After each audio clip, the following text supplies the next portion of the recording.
যারা ভাবছো ঘরে দোকানের মতো পিৎজা তৈরি করা যায় না, তারা অবশ্যই অবশ্যই আমার এই ভিডিওটি একবার হলেও দেখবে। তাহলেই বুঝতে পারবে পারফেক্ট পিৎজা আমরাও বাসায় তৈরি করে ফেলতে পারবো। ওয়েলকাম ব্যাক টু মাই রন্ধন কিচেন। তো আজকে চলে এসেছি পিৎজার একটি রেসিপি নিয়ে। তো চলো আর কথা না বাড়িয়ে মূল প্রসেসে চলে যাই। এখানে একটি ডিম নিয়ে নিয়েছি। এখন আমি এতে দিয়ে দিচ্ছি 2 কাপ পরিমাণ ময়দা। ময়দাটা দিয়ে দেওয়া হয়ে গেলে দিয়ে দিব হাফ চামচ পরিমাণ ইস্টটা দিয়ে দেওয়ার পর দিয়ে দিব হাফ চামচ পরিমাণ লবণ দিয়ে দেওয়ার পর 1 চামচ চিনি দিয়ে দিব। তারপরে একটু হালকা কুসুম কুসুম পানি দিয়ে ডোটা ভালোভাবে তৈরি করে নিচ্ছি।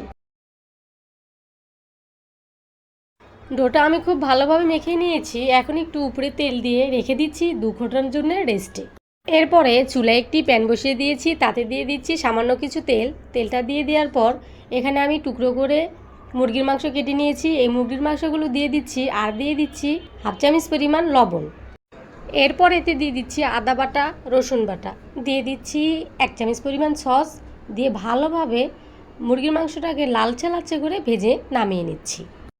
যেহেতু আমরা চিজ ছাড়া পিৎজাটা তৈরি করছি, এর জন্য এখানে আমি হোয়াইট সসটা বানিয়ে নিচ্ছি। তেল দিয়ে দিয়েছি সামান্য পরিমাণ আর দিয়ে দিচ্ছি 1 চামচ পরিমাণ কর্নফ্লাওয়ারটা একটু হালকা ভেজে এতে দিয়ে দিচ্ছি আমি 1 কাপ পরিমাণ দুধটা দিয়ে দেওয়ার পর হাফ চামচ পরিমাণ চিলি ফ্লেক্স দিয়ে দিচ্ছি আর হাফ চামচ পরিমাণ লবণটা দিয়ে দিচ্ছি। তারপরে একটু ঘন করে সসটা তৈরি করে নেব, ঠিক এরকম করে। তো 2 ঘন্টা পর ফিরে আসলাম। এখন আমরা ডোটাকে ভালোভাবে গোল করে রুটির আকারে বেলে নিচ্ছি। রুটিটা একটু মোটা করে বেলে নিচ্ছি। এখন একটি কাঁটা চামচ দিয়ে আমি রুটিটার গায়ে খুঁচিয়ে নিচ্ছি, ঠিক এইভাবে। এরপর আমি এই রুটিটা একটি কাগজে নিয়ে নিয়েছি। এখন এতে দিয়ে দিচ্ছি আমি টমেটো সস, ঠিক এইভাবে সারা গায়ে লেপিয়ে দিতে হবে। এরপরে দিয়ে দিচ্ছি আমি বানিয়ে রাখা হোয়াইট সসটা, এরকম সব জায়গায় একসঙ্গে ভালোভাবে মিশিয়ে দিতে হবে। তারপরে ভেজে রাখা চিকেনগুলো দিয়ে দিচ্ছি। তারপরে দিয়ে দিচ্ছি পেঁয়াজ কেটে নিয়েছি, সেই পেঁয়াজগুলো দিয়ে দিচ্ছি টমেটো। সব কাজ করে নেওয়া আমাদের কমপ্লিট। এখন আরেকটু উপরে সস দিয়ে দিচ্ছি। চুলায় একটি কড়াই বসিয়ে দিয়েছি আর এখন আমি এই পিৎজাটা এই কড়াইয়ে বসিয়ে দিচ্ছি। পিৎজাটা দিয়ে দেওয়ার পর আমি আরেকটি ঢাকনা দিয়ে ঢেকে দিচ্ছি 15 মিনিটের জন্য।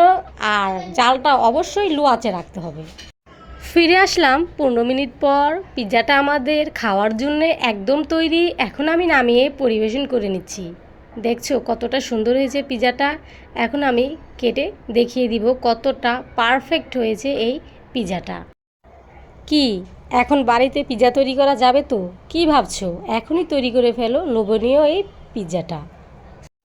দোকানের মতো পিৎজা তুমিও তৈরি করতে পারবে। একদম সহজ করে দেখানোর চেষ্টা করেছি। আমার এই ভিডিওটি তোমাদের যদি ভালো লাগে অবশ্যই লাইক, কমেন্ট, শেয়ার করবে। আর অবশ্যই অবশ্যই সাবস্ক্রাইব করে আমার পাশে থাকবে।